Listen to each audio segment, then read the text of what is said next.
Humarap sina Tuya at ang kanyang mga kasintahan sa ilang mithril golems. Ginamit ni Tuya ang gate spell upang ihulog ang mga ito mula sa taas na 10,000 metro. Dahil dito, nasira ang mga golem at naging mas madali na silang labanan. Sa tulong ni Yamina, Els, at Lins, matagumpay nilang natalo ang mga ito. Pagbalik nila sa tahanan, sinalubong sila ng mga kasambahay na sina Ren at Cecile. Ibinalita ni Ren na si Yamina ay na-promote bilang Blue Rank, habang ang iba ay naging Red Rank Adventurers. Pagkatapos ipahayag ni Tuya na sila ay mga first-rate adventurers, tinanong ni Ren kung nasaan si Francesca, na noon lang nila naalala. Maya-maya, nagpakita si Seska na may bahid ng tampo at pabirong binanggit na baka may fetish si Tuya sa pag-iiwan ng kasama, habang pinagsisilbihan sina Tuya at Lin ng tsaa. Umalis si Seska at napuna ni Lin ang kahangahangang kakayahan nito na baguhin ang personalidad. Napunta ang usapan sa kagustuhan ni Lin na hanapin ang natitirang mga teleportation circle papunta sa iba pang lugar ng Babylon. Nabigla si Tuya dahil wala siyang balak hanapin ang mga ito, ngunit ipinaliwanag ni Lin na mahalagang matutunan ang sinaunang kaalaman at teknolohiya. Nangako si Tuya na tutulungan niya si Lin kapag may nahanap itong impormasyon. Matapos makatanggap ng tawag mula sa Diyos, bumisita si Tuya sa kanya at sa Diyos ng pag-ibig, ikinalat ni Tuya ang mga karanasan niya sa kanyang pangalawang buhay. Habang kumakain ng biskwit, tinanong siya ng Diyos ng pag-ibig kung bakit walang wallpaper ng mga kasintahan niya ang kanyang phone. Sagot ni Tuya, nakakahiya raw. Ibinunyag ng mga Diyos na napanood nila si Tuya habang bumibili ng singsing para sa kanyang mga kasintahan noong nakaraang araw. Samantala, nag-uusap sina Yamina, Yae, Lins, at Els tungkol sa mga enchanted engagement ring na ibinigay ni Tuya. Ibinanggit ni Yamina na maaaring may mag-take advantage sa kabaitan ni Tuya. Gaya ng babaeng hihingi ng imposibleng bagay at magiging kasintahan rin, pinaniniwalaan din niyang madaragdagan pa ang kasintahan ni Tuya sa hinaharap. Pagkatapos, nagpunta sa bayan sina Tuya at Yae. Pinagawa ni Yae ang kanyang sirang espada sa isang panday. Sa kanilang pag-uwi, nahihiyang tinanong ni Yae si Tuya kung talaga bang kasintahan niya siya, na agad namang kinumpirma ni Tuya. Nahihiya ngunit masaya, humiling si Yae na makasama siya ng mas matagal at makahawak sa kamay ni Tuya habang naglalakad. Nahirapan si Tuya sa hiya, ngunit hinawakan niya ang kamay ni Yae at sabay silang naglakad pauwi. Sana all.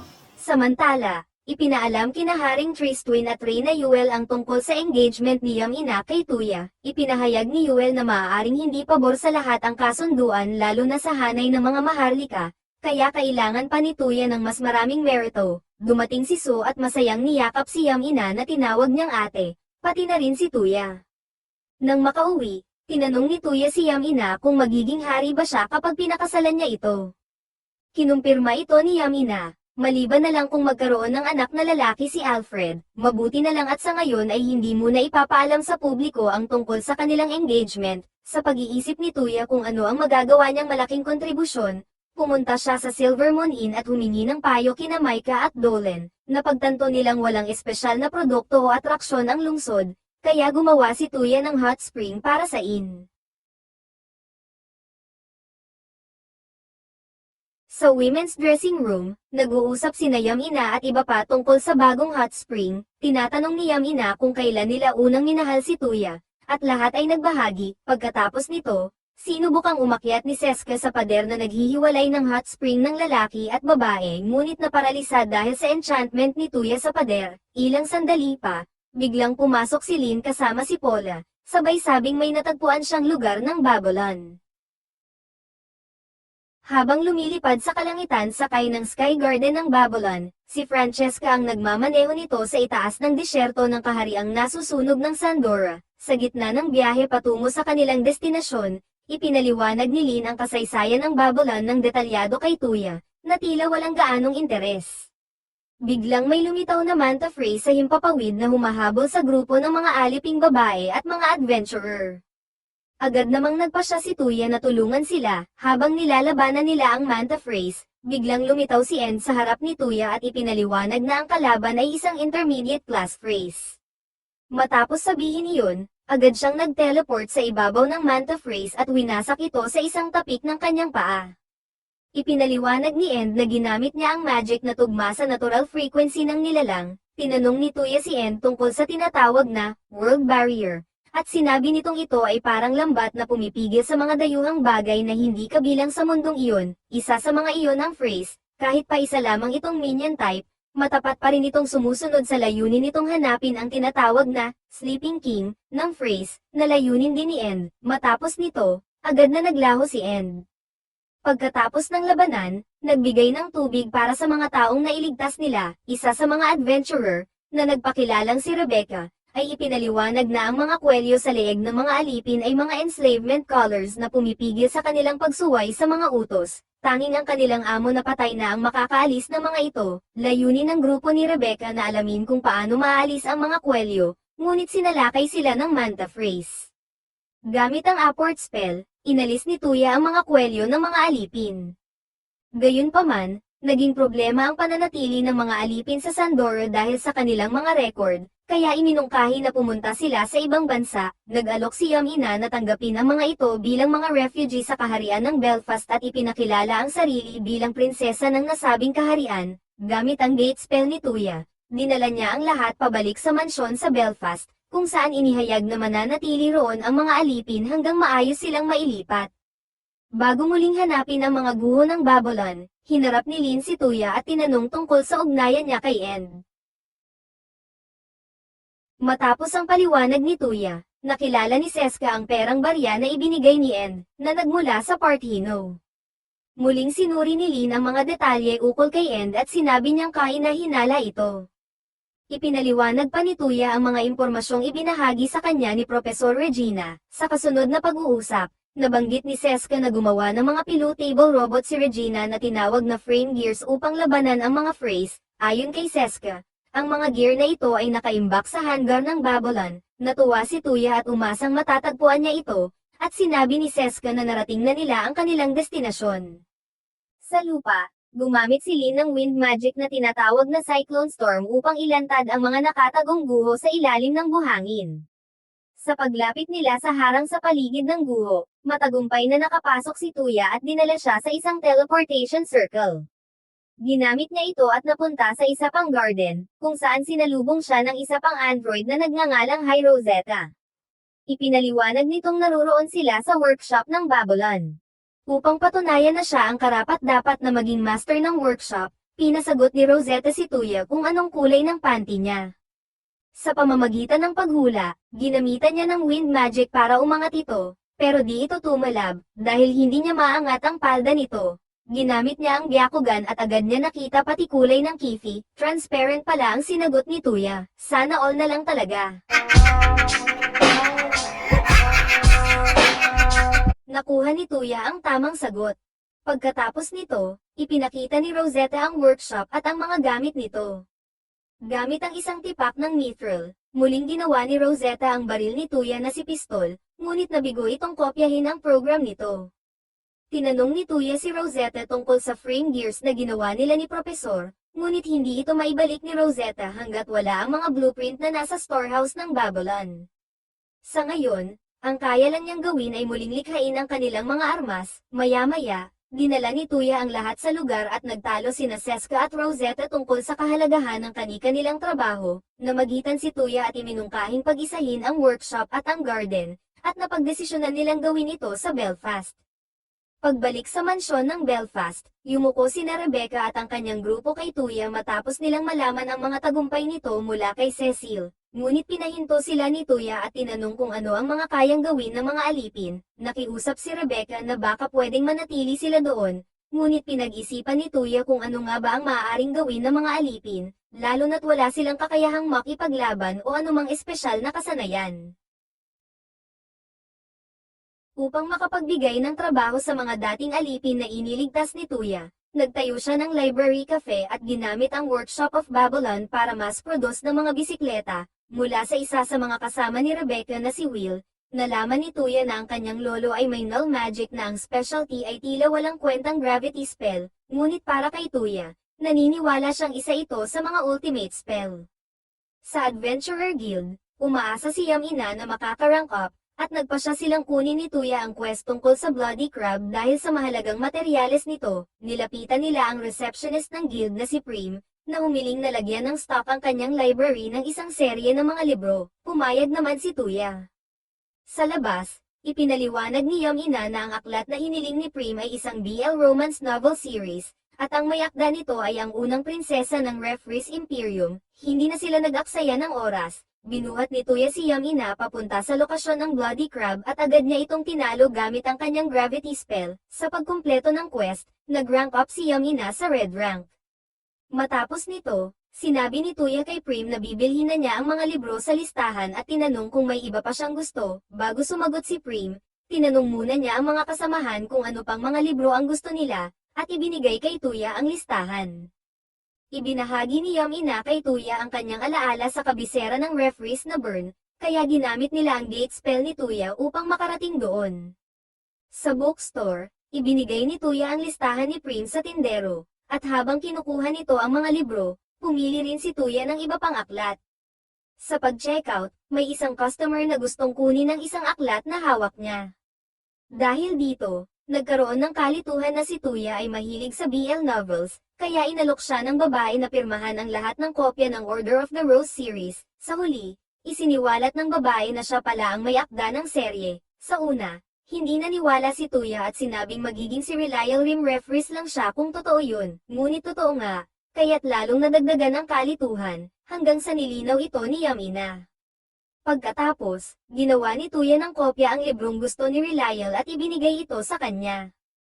Kinagabihan, inilagay ni Tuya sa cafe library ang lahat ng libro na hiniling ni Prim at ng kanyang mga kasamahan. Nakipagkita si Will kay Tuya at nagpasalamat, saka tinanong kung anong maaaring gawin ni Tuya na kapalit. Hiling ni Will na palakasin siya dahil gusto niyang protektahan ang isa sa mga empleyado sa cafe na si Wendy, kaya ipinakilala siya ni Tuya kay Neil Suleiman, ang Deputy General ng Belfast Ian Knights, na pumayag siyang sanayin si Will.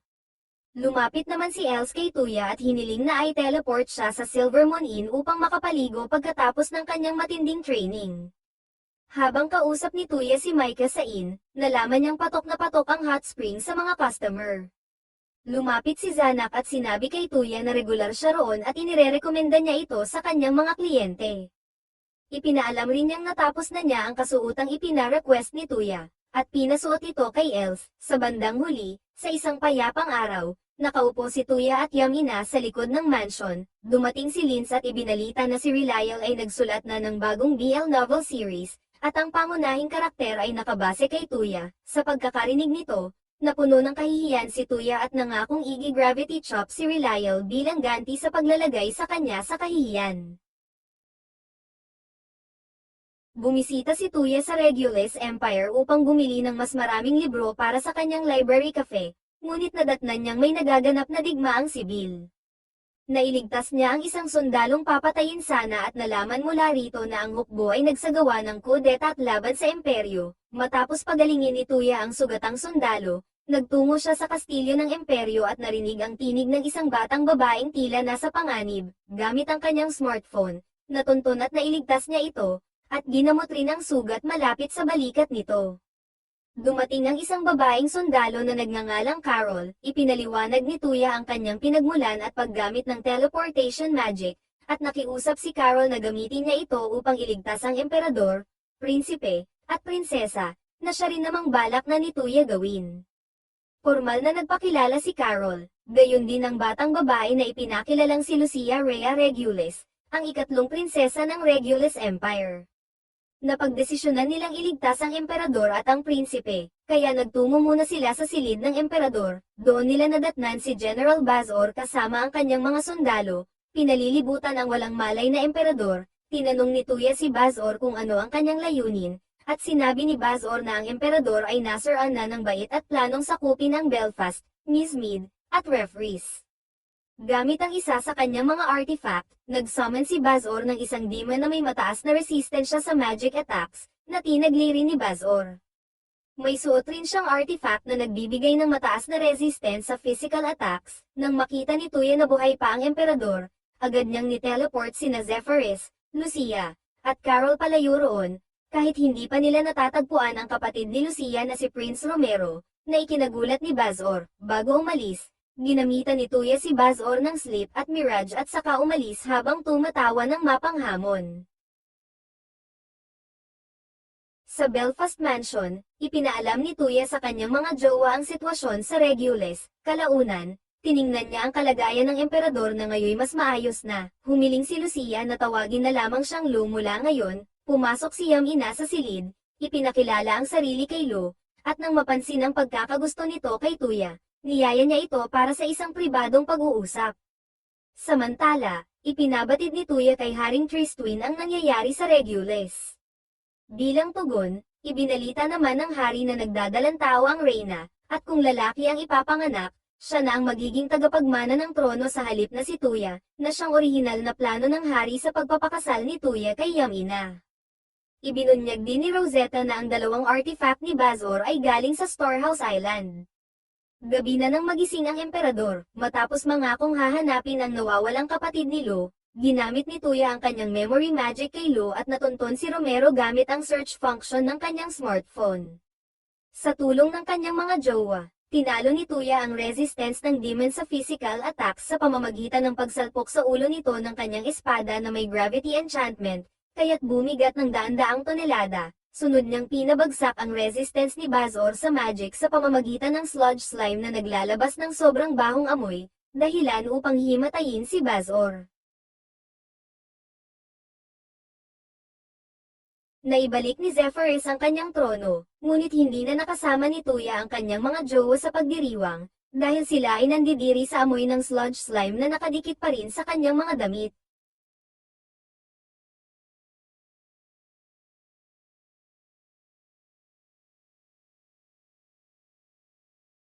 Nakaupo sa isang bilog na mesa sina Haring Tristwin, Emperador Zephyrus, Prinsesa Lucia, kasama sina Yamina at Prinsipe Lux na nasa malapit. Pinapasalamatan ni Emperador Zephyrus si Tuya sa pagligtas sa kanyang buhay at sa buhay ng tagapagmanang prinsipe at prinsesa, at umaasa siyang makakabawi sa kanya sa anumang paraan. Gayunpaman, tinanggihan ni Tuya ang anumang kabayaran, ngunit sa kabila nito, napilitan siyang maging kasintahan ni Lucia sa pamamagitan ni Yamina.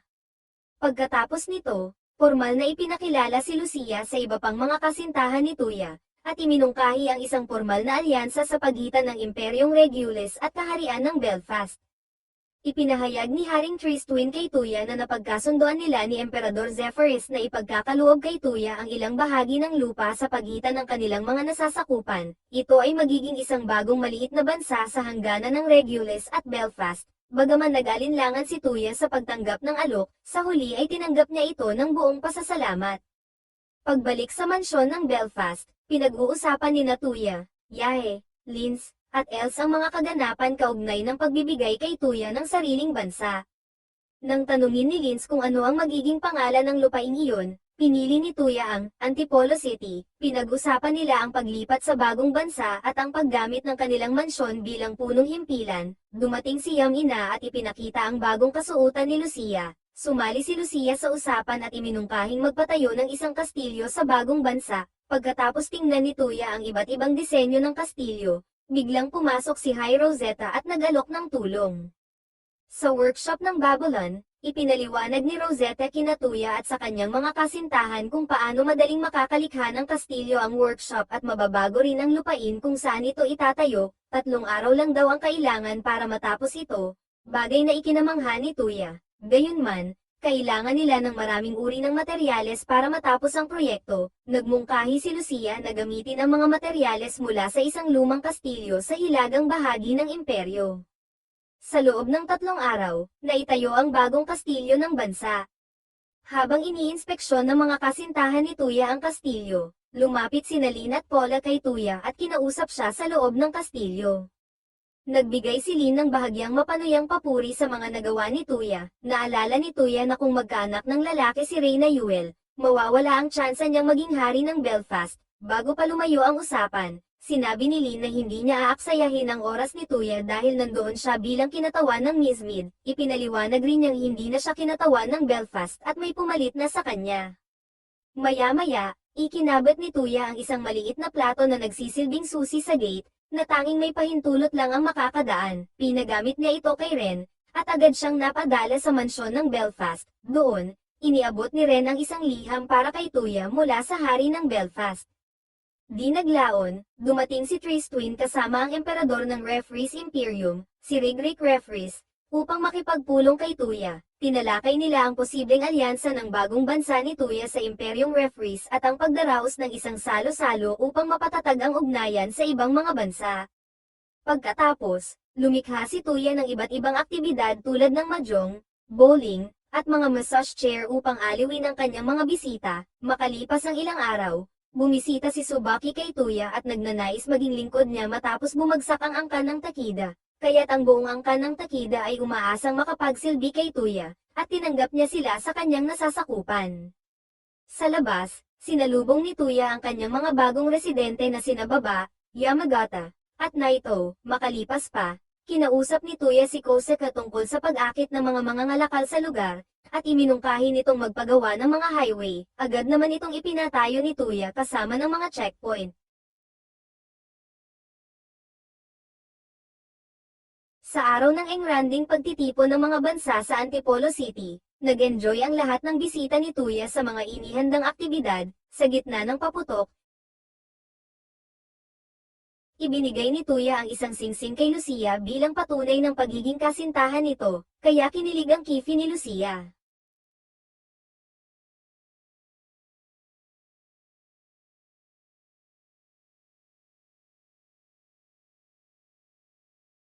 Isang bagong Babylon ruin ang natagpuan ni Tuya at ng kanyang mga kasintahan sa isang kuweba sa tundra.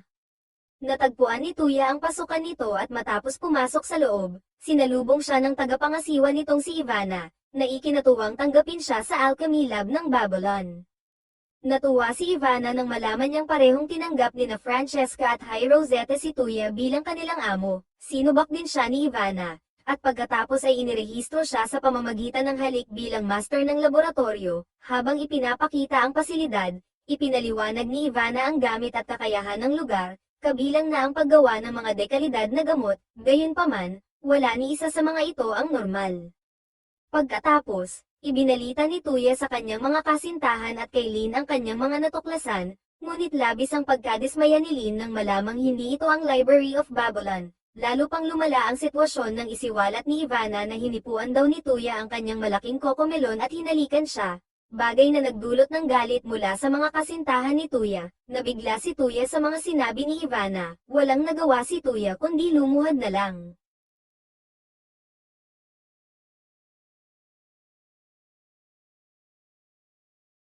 Sa kastilyo ng Antipolo City, inihatid ni Ren ang pinakabagong koleksyon ng mga aklat sa silid ni Tuya para sa Moon Reader Cafe.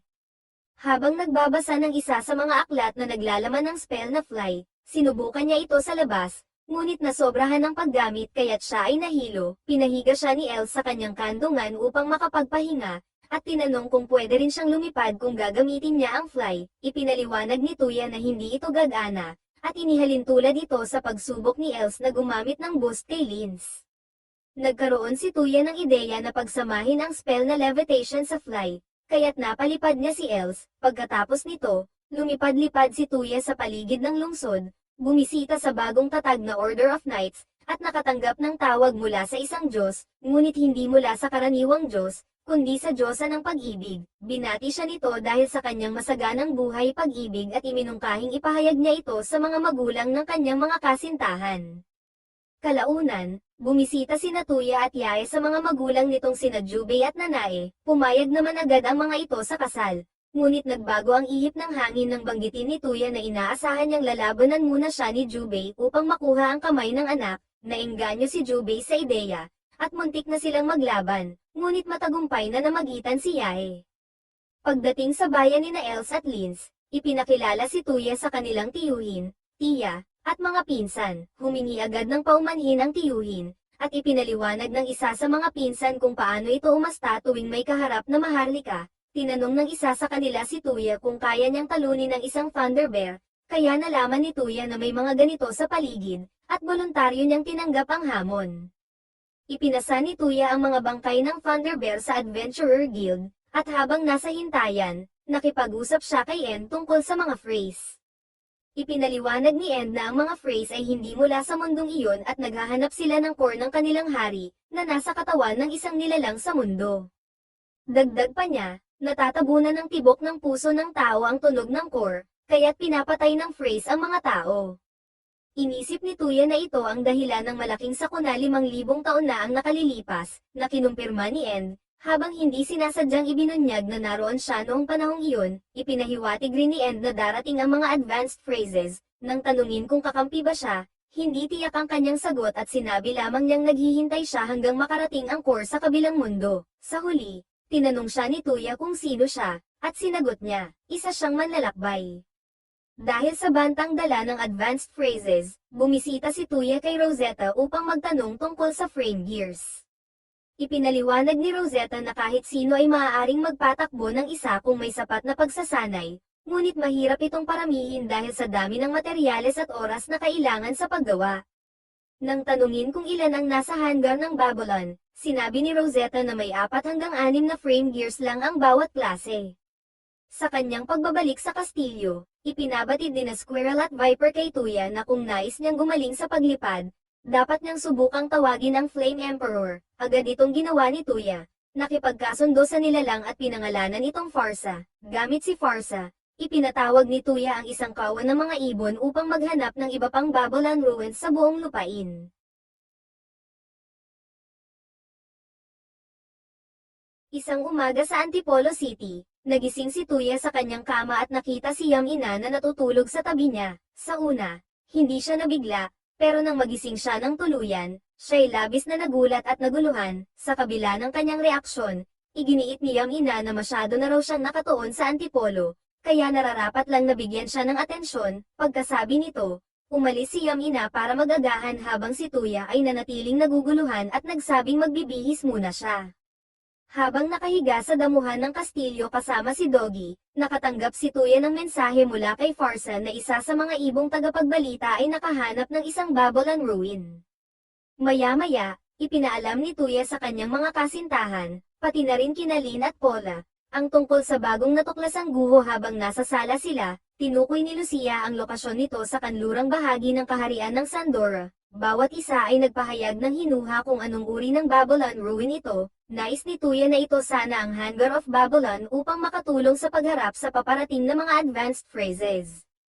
Kalaunan, narating ni Tuya at ng kanyang mga kasintahan ang lugar ng guho, at hinarap ng kanyang mga kasintahan ang mga lokal na halimaw habang si Paula naman ang nakahanap ng mismong ruin, na siyang pinasok ni Tuya. Sa loob, inatake siya ng isang maliit na batang babae na may dalang dambuhalang wrench. Ngunit mabilis itong nailigay ni Tuya. Namangha ang bata sa galing ni Tuya at ipinakilala ang sarili bilang Fred Monica, ngunit mas nais niyang tawagin siyang Monica. Nang malaman ni Monica na hawak na ni Tuya ang iba't ibang ruin, hinamon niya ito sa labanan. Sa huli, natalo si Monica at kinilalang si Tuya na ang bagong may-ari ng Hangar of Babylon. Labis ang tuwa ni Tuya at agad niyang hiningi na makita ang mga frame gears. Sumang-ayon si Monica at ipinakita ang lugar kung saan ito nakaimbak, bagamat lumang modelo ang kanyang nakita. Na-impress si Tuya, ngunit nalungkot siya nang malamang hindi niya ito mapatakbo dahil wala itong ether liquid na gasolina. Dagdag pa ni Monica, maaari lamang itong gawin sa Research Laboratory of Babylon, at maaaring alam ni Ivana kung paano ito gawin. Pagkatapos, bumisita si Tuya at ang kanyang mga kasintahan kay Ivana. Ayon kay Ivana, kaya niyang gumawa ng fuel, ngunit mababa ang kalidad nito. Hindi ito ininda ni Tuya dahil natuwa pa rin siya na malapit na niyang mapalipad ang frame gear. Subalit muli siyang nadismaya nang malamang kailangan niya ng ether ore upang magawa ang fuel. Tinanong ni Linz kung ang ether ore ay katulad ng spellstone, at kinumpirma ito ni Ivana. Ngunit kailangan nila ng isang malaki, na halos imposibleng mahanap. Iminungkahi ni Yae na gamitin ni Tuya ang kanyang telepono upang maghanap ng spellstone na mas malaki sa 30 cm, gamit ang kanyang search. Nakahanap siya ng 6 na lokasyon sa iba't ibang bansa, isa na rito ay nasa Antipolo. Agad na pinuntahan ni Tuya ang bato sa Antipolo, at sa loob ng isang buwan ay inaasahang makakagawa sila ng ether liquid. Pagbisita ni Rosetta sa hangar, iminungkahi niyang subukang sumakay si Tuya sa frame gear. Habang nag-iisip si Tuya tungkol sa frame gears, biglang sumalpok si Sue sa kanya at nagpilit na pakasalan siya upang maiwasan ang isang kasunduang kasal. Ipinaliwanag ito ni Lim, ang lalaking papakasalan ni Sue ay si Zabion mula sa kaharian ng Lainia. Tumanggi si Sue na pakasalan ito, at sumang-ayon naman si Lim sa kanyang desisyon. Ipinaliwanag ni Lim na kilala si Zabion sa pagiging marahas at bastos sa kababaihan, at kahit lagpas 30 taong gulang na siya, Hindi pa rin siya tagapagmana ng trono. Labis ang pagkabigla ni Tuya. Lalo na't nalaman niyang nahulog si Zabyon kay Su matapos siyang makita sa isang sosyal na pagtitipon. Sa kahilingan ni Su, pumayag si Tuya na gawin siyang kanyang kasintahan. Sa pahintulot ng iba pa niyang kasintahan, naisipan nilang gumawa ng paraan upang mapawalang bisa ang kasalukuyang kasunduan sa kasal ni Su. Makalipas ang ilang araw ng pag-uusap kung paano ito maayos, bumisita si Tuya kay Haring Tristwin sa kanyang manor at nalaman ang mas malalim na kalagayan. Napag-alaman na si Zabyon ay isang harapang pinuno lamang at ang tunay na may hawak ng kapangyarihan ay si punong ministro Wardak at si Reyna Dacia, ina ni Zabyon. Kinokontrol din nila ang tunay na hari ng Lainia para maisakatuparan ang kanilang mga plano. Mayroon din palang ikalawang prinsipe ang Lainia, ngunit siya ay anak lamang ng isa sa mga concubine at kasalukuyang may sakit. Nang dumating ang isang sugo mula sa Lainia, formal na ipinahayag na tinatanggihan na ang kasunduang kasal ni So kay Zabyon dahil siya ay ipapakasal kay Tuya. Pagkarinig nito, nakiusap ang sugo kay Tuya na gamitin ang kanyang teleportation magic upang iligtas ang kanyang ina. Nang tanungin kung bakit, ipinakilala ng sugo ang kanyang sarili bilang si Cloud Zeph Lainia, ang ikalawang prinsipe ng Lainia, at agad siyang pumayag.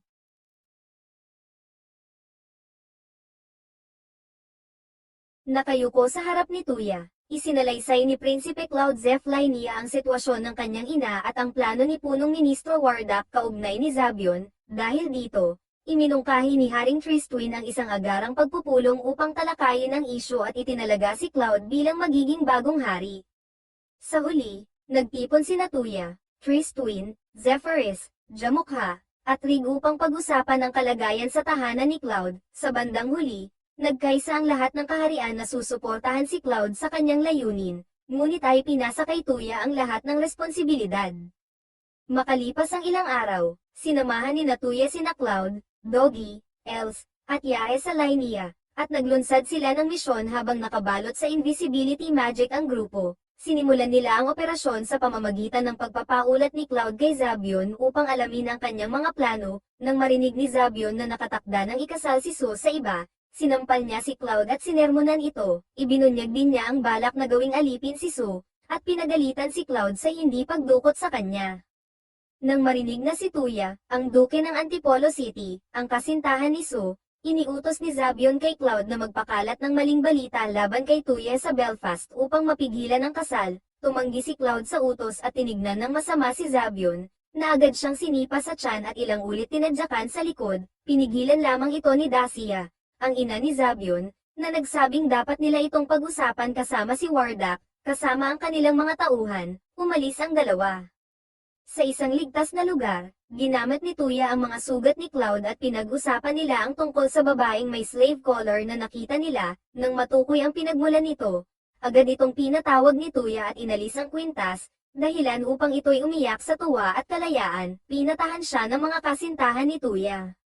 Pagkatapos nito, muling lumapit si Zabyon kay Cloud at nagtanong kung nakita nito ang kanyang alipin, ngunit itinanggi ito ni Cloud. Dumating si Wardak at, nang malaman ang pagkawala ng alipin, iminungkahing gamitin ni Zabyon ang Collar's Curse para patayin ito. Hindi alam na naalis na ito ni Tuya. Nang masira ang kwintas at walang mangyari, umalis ang dalawa, na nag-iiwan ng banta kay Cloud. Sinabi rin ni Wardak na ipapadala si Cloud sa Kingdom of Puluf upang magdeklara ng digmaan. Habang nag-uusap sina Tuya, Els, Yae, at Cloud tungkol sa posibleng kahihinatnan, ginamit ni Tuya ang paralyze upang hindi makagalaw ang mga sundalo sa paligid. Sumugod sila sa kuta kung saan nakakulong si Eria, ina ni Cloud, sa isang tore. Inuwi nila si Eria sa Antipolo, kung saan dumating si dating punong ministro Cook upang tumulong. Pinagplanuhan nila ang pagbagsak ni Zabyon at ng kanyang mga kapanalig. Nang matuklasan ni Zabyon, Dacia, at Wardak na nawawala si Eria, nag-usap-usap sila, at lihim na ginamit ni Tuya ang kanyang smartphone upang i-record ang kanilang nakakasirang usapan. Ibinunyag dito na sina Wardak at Dacia pala ang tunay na mga magulang ni Zabyon. Nang malaman ito ni Cloud at ng iba pa, agad na ipinaalam ito ni Tuya kay Haring Slough. Pagkaraan nito, sinamahan ni Tuya sina Els, Doggy, Yae, Cloud, at Cook, lahat ay invisible, upang masaksihan ang anunsyo ni Haring Slough ng kanyang pagreretiro at kung sino ang kanyang tagapagmana. Ipinahayag niyang si Cloud ang susunod na hari, at nang banggitin ang kanyang pangalan, nagpakita si Cloud at lumuhod sa kanyang ama. Tumutol sina Wardak, Zabion, at Dacia, ngunit tinanggihan ng hari ang kanilang pagtutol. Tinawag ni Cloud si Tuya upang ipakita ang ebidensyang video ng kanilang kasamaan, agad na tinanggalan ng titulo si Wardak, at hinatulan ng kamatayan si Zabion. Sa galit, binyantaan ni Zabion si Tuya at nagsabing sisirain niya ang reputasyon nito, ang kaharian ng Antipolo City, at aagawin ang lahat ng kanyang kasintahan. Tumugon si Tuya ng may babala habang ginagamit ang kapangyarihan ng pistol upang painumin si Zabion ng takot sa paghihiganti. Bagamat nahatulan ng kamatayan si Zabion, ipinasa kay Cloud ang huling desisyon, bilang bagong hari. Ipinasya ni Cloud na ibenta sina Zabion at ang kanyang mga magulang sa isang mga ngalakal ng alipin sa Sandora, kung saan sila ay napilitang magtrabaho bilang mga alipin. Muling naging punong ministro si Coop at ipinatapon ang lahat ng tumulong kina Zabion at mga magulang nito. Si Cloud ay sumali sa alyansa ng mga kaharian, at taos-pusong nagpasalamat si So kay Tuya sa kanyang ginawa, at opisyal na naging isa sa kanyang mga kasintahan. Dumalo sina Tuya at ang kanyang mga kasintahan sa kasal ni Leon at Olga.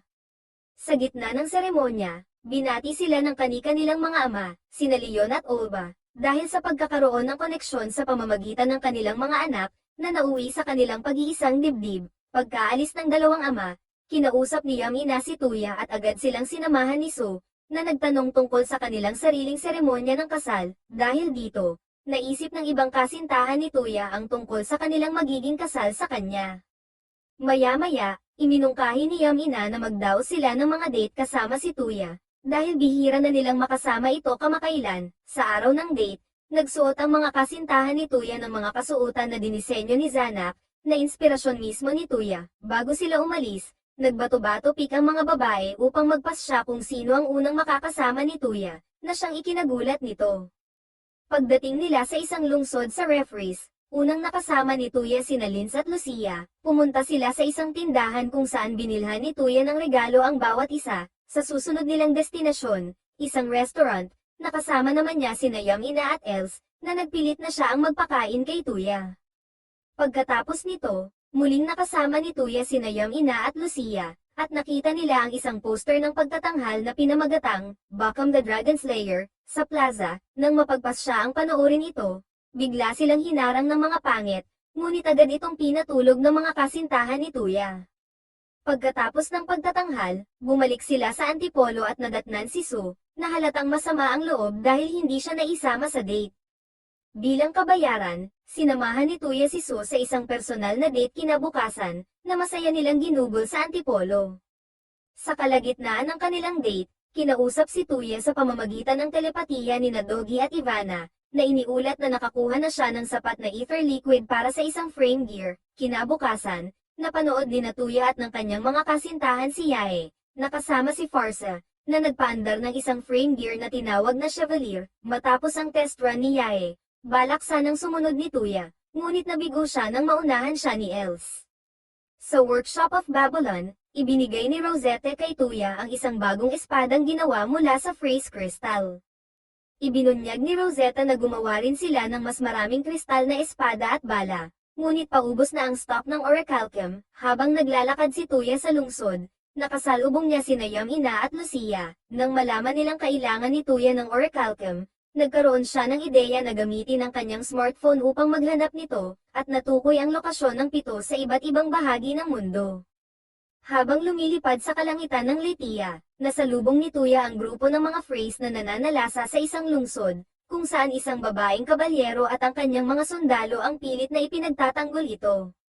Agad na kumilos si Tuya, tinalo ang mga halimaw, pinagaling ang mga sugatang kawal, at ipinakilala ang sarili sa pinuno ng mga kabalyero, si unang prinsesa Hildegard Minas Letia. Bilang bahagi ng pakikipagpalitan, ibinigay ni Tuya kay Hildegard ang isang crystal sword kapalit ng mga labi ng Phrase.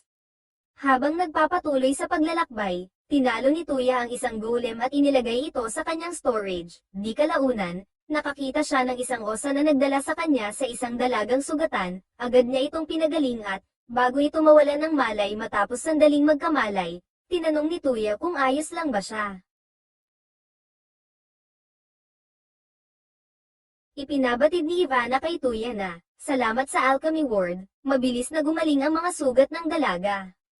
Ang tanging problema ay nagkaroon siya ng amnesia, dinala siya ni Tuya sa silid ng dalaga at tinanong ng ilang bagay, ngunit wala itong maalala o maisagot.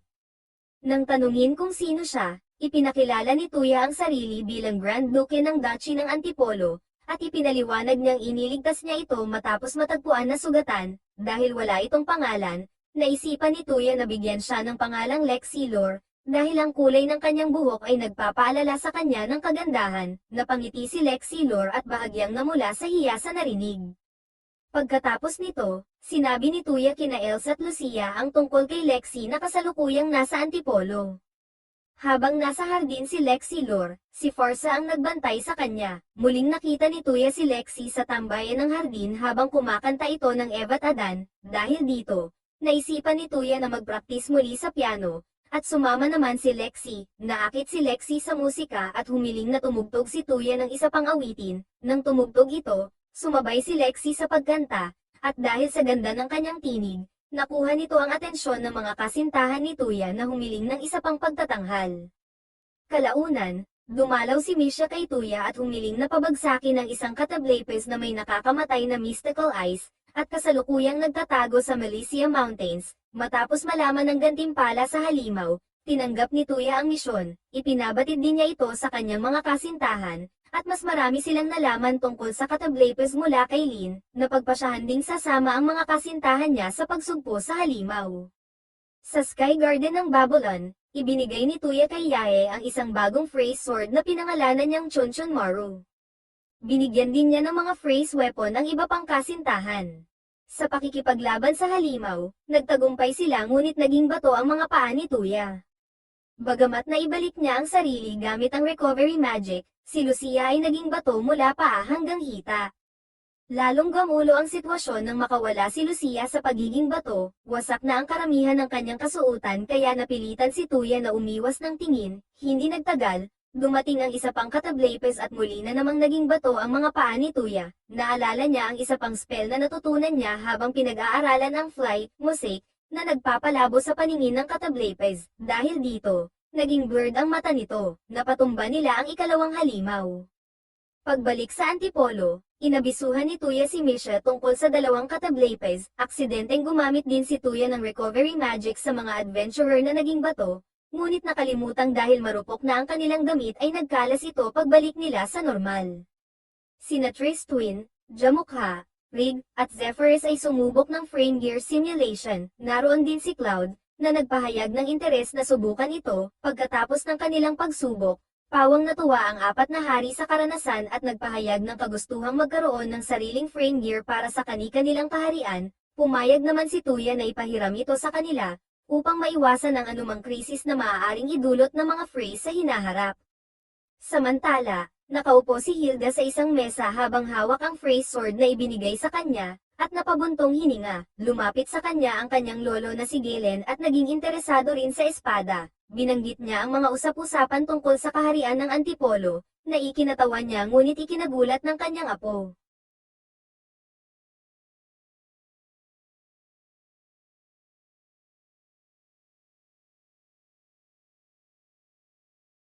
Sa loob ng hangar ng Babylon, abala si Monica sa kanyang maintenance duties sa Night Baron, isang uri ng commander-type frame gear, habang si Tuya naman ay nagkukustomisa ng isa gamit ang kanyang smartphone. Matapos ang disenyo, hiniling niya kay Monica na ipatupad ito, ngunit bago pa ito may sagawa, nakatanggap si Tuya ng mensahe sa telepathy mula kay Doggy tungkol sa isang bisitang nagpakilalang nakatatandang kapatid niya. Ang bisita pala ay walang iba kundi ang Diyosa ng pag-ibig. Ipinakilala ng Diyos ang pag-ibig ang sarili sa mga kasintahan ni Tuya bilang kanyang ate Karen.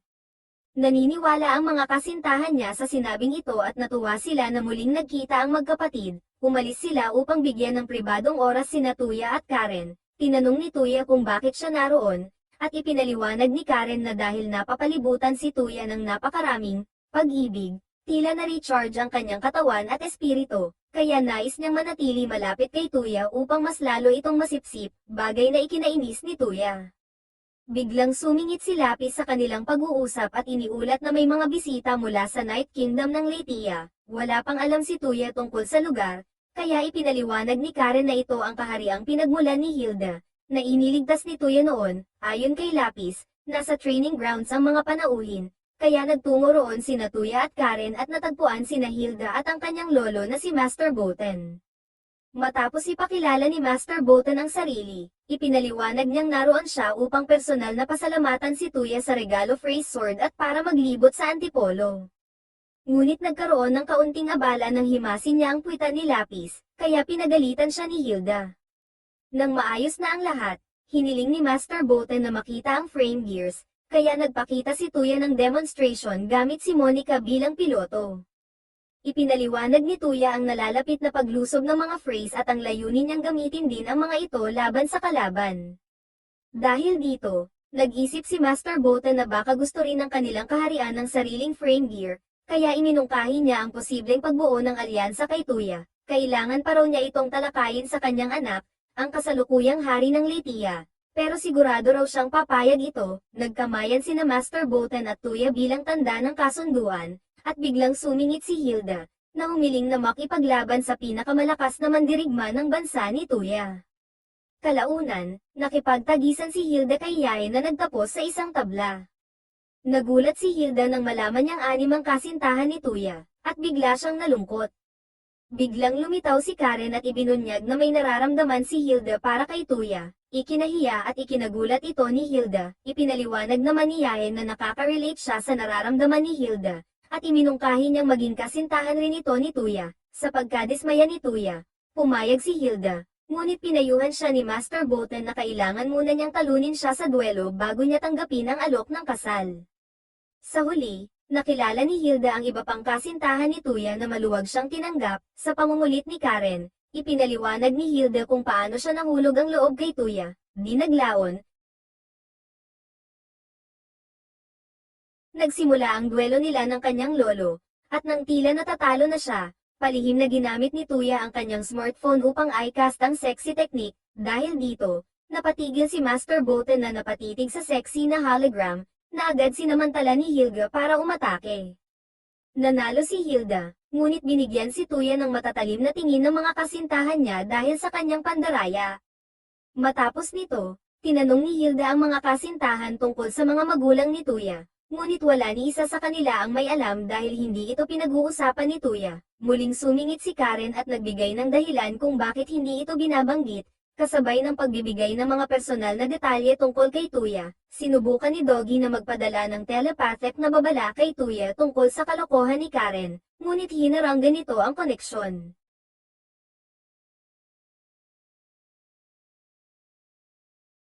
Nagulat si Farsa kay Tuya na may natuklasang abandonadong guho sa kaharian ng Leytea. Naalala ni Tuya na doon nagmula si Hilda, at nagulat siya nang makita ang kanyang mga kasintahan na nakasuot ng uniforme ng mga estudyante mula sa dati niyang mundo. Nakita rin niyang naka-uniforme sina Lexi at Lynn, at nalaman niyang si Karen ang nagsabi sa kanila tungkol sa hilig niya sa ganong kasuotan. Halatang naiinis, tinanong ni Lynn si Tuya kung hindi niya gusto ang suot nila, ngunit agad nilinaw ni Tuya na gusto niya ito, kaya natuwa ang mga dalaga. Sa bagong tuklas na guho, pumasok si Tuya sa isang gateway at ipinakilala siya sa Rampart of Babylon ng tagapangalaga nitong si Laura. Ibinigay ni Laura, isang katawagan kay Prelira, ang maikling kasaysayan kung paano nag-merge ang kanyang rampart sa lokal na tower, at ipinaliwanag na tanging isang natatanging tao lamang ang maaaring magpatakbo nito. Ibinanggit ni Tuya ang mga Babylon na nakuha na niya, at dahil dito, pinagkalooban siya ni Laura ng administrator access sa rampart. Pagkatapos, dinala ni Laura si Tuya sa admin ng tower, si Pamela Noel, na natutulog sa ilalim ng puno.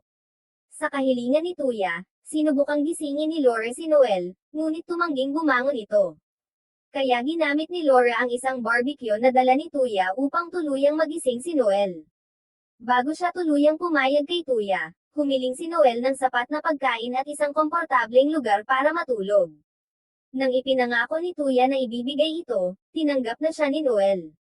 Matapos may talaga si Tuya bilang bagong master ng tower at rampart, ipinaliwanag ni Laura, sa halip na si Noel, ang mga gamit at kakayahan ng rampart. Pagkatapos nito, pinasyal ni Laura si Tuya sa buong rampart habang ginagamitan ni Tuya ng mahika upang buhatin si Noel habang tulog pa rin.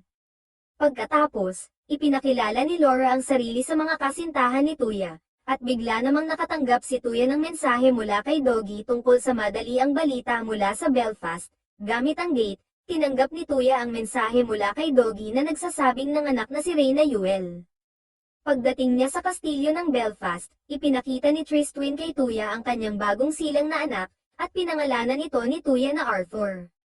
Pagsapit ng dapit hapon, nagsama-sama ang mga babae at ang mga gynoid sa hot spring bath, at nag-usap-usap sila tungkol sa posibilidad na magkaanak kay Tuya balang araw. Nalaman ito ni Tuya kina Monica at Ivana. Isiniwalat din nila na balang araw, magkakaroon si Tuya ng maraming anak mula sa kanyang mga magiging asawa. Bukod pa rito, nalaman din na hindi lang 7, kundi siya mang magiging asawa ni Tuya sa hinaharap.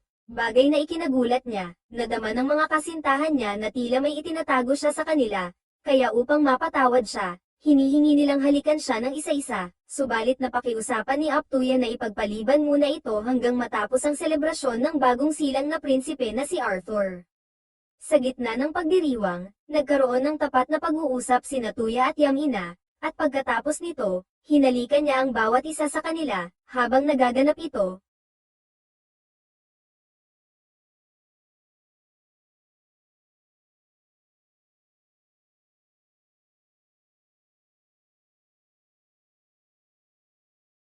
Sumilip sa hinaharap ang mga gynoid at isiniwalat na pakakasalan din ni Tuya sina Lynn at Lexi Lore, at dyan nagtatapos ang Season 2. Kung nagustuhan nyo ang aking recap, baka naman pwedeng pa-subscribe at like na rin. Salamat sa pag-support mga kalbo.